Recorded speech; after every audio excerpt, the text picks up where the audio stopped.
Merhaba, gündemde olan bir konuyla bu videomuza başlıyoruz.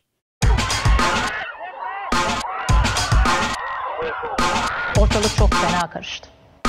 The problem is the system.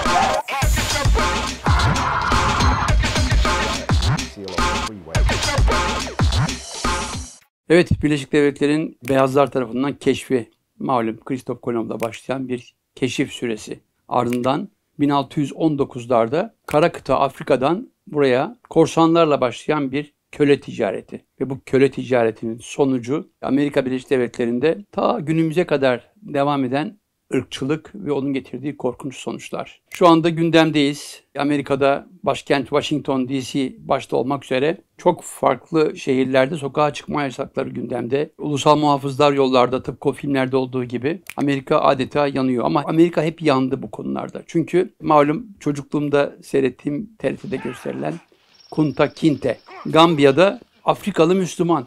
O korsanların o bölgeye gelmesi ve korsanlar tarafından işkenceyle kendisi ve ailesinin bir gemiye bindirilip yeni dünya Amerika'ya götürülme öyküsü. Kunta Kinte'nin doğup büyüdüğü köye gittim. Üstelik onun soyundan gelen Binti Kinte'lerle tanıştım. Yani Kinte'nin kızlarıyla tanıştım. Onlarla konuştum. Bugün işte 1700'lerde olan bir olaydan bahsediyoruz. Alex Haley isminde bir Amerikalı siyahi yazarın yazdığı müthiş bir kitap. Ardından bunun televizyon dizisine dönüşmüş hali. Daha Afrika'dayken bile o korsanlar tarafından ailesiyle beraber götürülmeden önce ismi ve dini değiştirilmek isteniyor.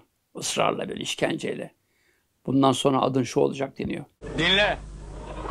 Senin adın Toby. Adını söylemeyi öğrenmelisin. Söyle bakalım. Adın ne senin? Kunta Kinte. Ona rağmen direniyor. Çünkü bir Müslüman, bir siyahi bu şiddeti daha kendi topraklarında yaşarken bindirildikleri gemide onlarcası ölüyor. Sağ kalıp da o yeni dünyanın tarım alanları diye tanımladığı güneyindeki pamuk tarlalarına sürülmesi ve başından geçen öyküler. Tavsiye ederim. Kunta Kinte olarak bulabilirsiniz.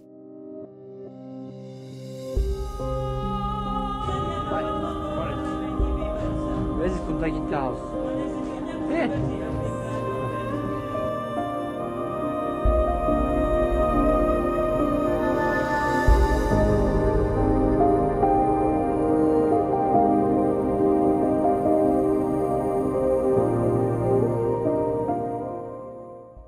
Burası Kunta Kinte'nin 18 yaşına kadar yaşadığı Gambiya'daki köyü. Etrafımızdaki kişiler, özellikle bu teyze, onun Afrika'da kalan akrabalarının torunları. Kendisi Binta Kinte.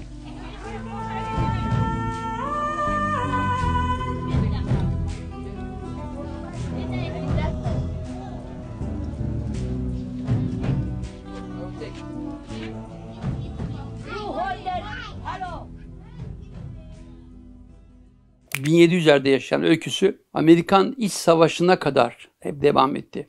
Yani ırkçılık korkunç boyuttaydı. İnsan Hakları Evrensel Beyannamesi'yle kurulmuş bir devlet Amerika Birleşik Devletleri, ama malum daha sanayi devrimi başlamadığı için, tarım toplumu olduğu için, tarımda ucuz iş gücü diye İngilizlerin, Fransızların, Portekizlerin, herkesin getirdiği köleler adeta ikinci sınıf vatandaş değil, İnsan yerine konmayan birer mal gibi alınıyor, satılıyor. Yani köle öldürmek serbest, çocuklarını her şeyi yapmak mübah. O kurulan, birleşen Amerika Birleşik Devletleri dediğimiz o eyaletlerin büyük bölümünde Lincoln'e kadar serbest. Hatta tanıdığımız çok ünlü yazarın bile köleliğe yönelik çok olumlu baktıklarına ilişkin kitaplar var, okuyabilirsiniz. İsimlerini vermeyeyim ama araştırmacı gazeteci olarak ben yıllarca hep araştırdım. Sizler de izleyici olarak araştırın lütfen. Evet, Lincoln Amerikan İç Savaşı sonucunda çıkardı, ama Amerika'nın bazı eyaletleri yine köleliği savunan, köleliğin devamı için organizasyonlara girdiler. Hatta meşhur Ku Klux Klan dediğimiz örgüt, Lincoln'un o meşhur deklarasyonundan sonra kurulan ırkçı bir örgüt. Korkunç bir şey. Yani inanılmaz filmler var, kitaplar var bu konuda, Ku Klux Klan. Niye bunlar? Üstelik kökenleri dindar. Yani bunlar normalde din, inanç ne kindarlığı getirir, ne öcü getirir, ne köleliği getirir. Yani Hristiyanlıkta da, Yahudilikte de, Müslümanlıkta olduğu gibi kölelik yasaktır. Ama ne yazık ki insanoğlu coğrafi değişimlerle köleliği de bir şekilde uydurup yapmıştır. Çünkü insan emeği her zaman bir sömürü aracı, bir mal olarak düşünülmüştür. Bedava bulduktan sonra bugün Avrupa'nın çok ileri gelen ülkeleri bile malum soykırımın ilkini Avrupa'nın şu anda kurucu ülkelerinden bazıları yapmıştır Afrika'da. Birinci Dünya Savaşı'nda gariptir. Hep en önemli alanlara, yani Amerika Birleşik Devletleri Birinci Dünya Savaşı'na girmedi ama yine müdahildi. Ama o savaşın ardından işgal ettiği topraklarda, mesela Filipinler falan, o bölgeler o dönemlerde işgal edilmiştir. Hep siyahileri kullanıyor tetikçi olarak. Ve Vietnam Savaşı'nda yine siyahiler askere gitmek mecburiyetinde ve en kirli işlerde, en büyük katliamlarda onlar kullanılıyor. Ve o yüzdendir ki Muhammed Ali Clay, kendisi cezaevinde Müslümanlığa geçmiş, askere gitmeyi reddettiği için hapse giriyor o yüzden. Ve onu izleyen yıllarda olimpiyatlarda malumdur. Olimpiyatların meşhur sporcuları Amerikan bayrağı dalgalandığında bir şekilde öfkelerini, tepkilerini ifade eden yumruklu fotoğraflarıyla hatırlanıyor. Bunların arasında çok ilginçtir mesela Rosa Parks. Otobüste beyazlara yer vermediği için bir takım olaylara yol açıyor. Yani siyahi ayaklamalardan bazıları akılda kalanlar. Ama ondan önce çok olmuş. Evet, açık olarak bugün söylenmese bile en yoksul kentleri Amerika Birleşik Devletleri'nin hep siyahileri oluşturduğu yerler. Yani bugün gariptir, ben 1995'lerde bu Amerika'nın kara yüzünü görmek üzere New York'ta bir yolculuğa çıkmıştım.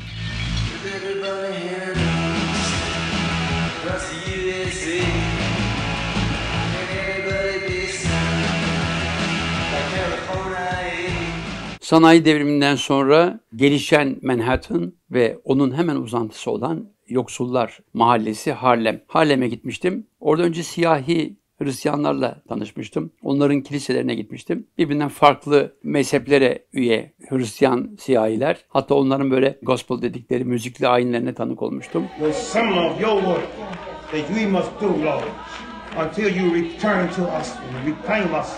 Hallelujah, Lord. Let your spirit light.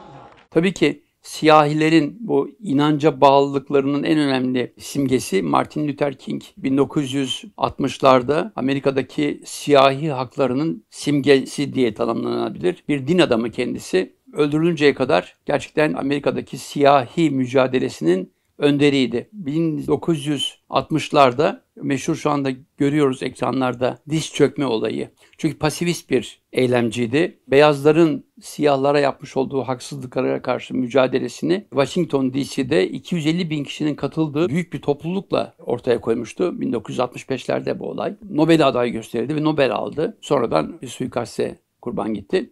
Tabii siyahilerin, Hristiyanlarının bu mücadelesi devam ederken Müslümanların da bir mücadelesi söz konusu Amerika'da. Amerika'dan cezaevlerinde yayılmaya başladı. Ümmeti İslam diye 1900 başlarında kurucusu bir Müslüman siyahi. Onun örgütlemesiyle İslam dini yayılıyor. Çünkü İslam dininin kökeni barış, adalet ve eşitlik olduğu için, yani Bilal-i Habeşi olayından ötürü din farkı, ırk farkı, deri farkı, renk farkı, inanç farkı gözetmeksizin yayılıyor İslam dini. O yüzden Hristiyanlar arasında cezaevlerinde Müslümanlığı benimseyenler çok ama çok artıyor. Tabii bu siyasi görüş, Malcolm X'in de içinde olduğu o Ümmeti İslam hareketi, birdenbire Malcolm X'in ismi değişiyor. Şahbaz oluyor çünkü Mekke'ye gidip hacı olduktan sonra daha radikal bir yol benimsiyor Malcolm X. Evet, Amerika'daki siyahilerin mücadeleleri başladı ama her yıl onlarca, yüzlerce siyahi Amerika'nın kuruluşundan bu yana o şeriflerin, polislerin yetkilerinin fazlalığı, hesap sorulamazlıklarından ötürü yüzlerce siyahi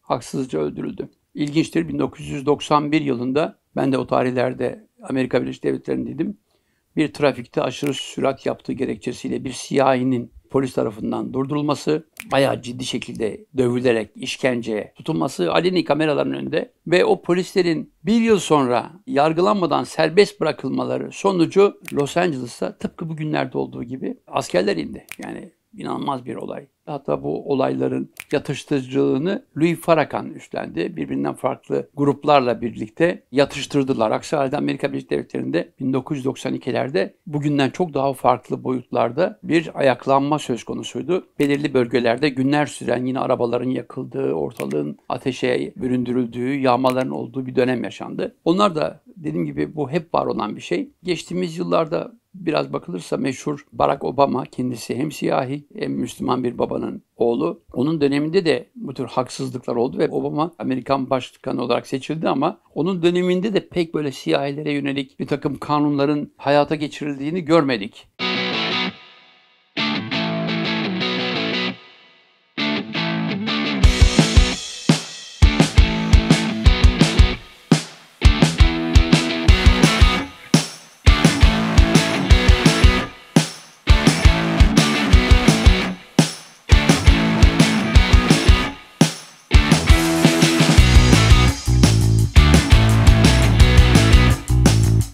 birbirinden farklı bölgelere girdim. Siyahi Müslümanların arasında 1996'da kaldım. Onlarla beraber uyuşturucuya karşı mücadeleye tanık oldum bizzat. Bütün bunların görüntüleri var. Ve o Kunta Kinte ile başlayan Amerika'da siyah olmak güzeldir lafını söyletecek Martin Luther King'lere ve siyahların var olması için mücadelesini dediğim gibi dünya boyutuna taşıyan Malcolm X'lerin izini sürdüm. Bu bölümde bunları anlatıyorum. Çünkü birdenbire bu olay sadece Trump döneminde yaşanan bir olay değil. Bunu bilelim. Geçtiğimiz yıllarda yine benzerleri oldu. Şu anda George Floyd'un kurbanı olduğu o korkunç olay bize gösterdi ki dünyada ikiyüzlülük hep var. Gücü elinde bulunduran kim olursa olsun unutmaması gereken şey İnsan Hakları Evrensel Beyannamesi insan olarak var olan bütün canlılara ve onunla bu gezegeni paylaşan diğer canlılara ait bir şey. Amerika Birleşik Devletleri bu olaydan bir ders alır ve gerçekten dünyada demokrasinin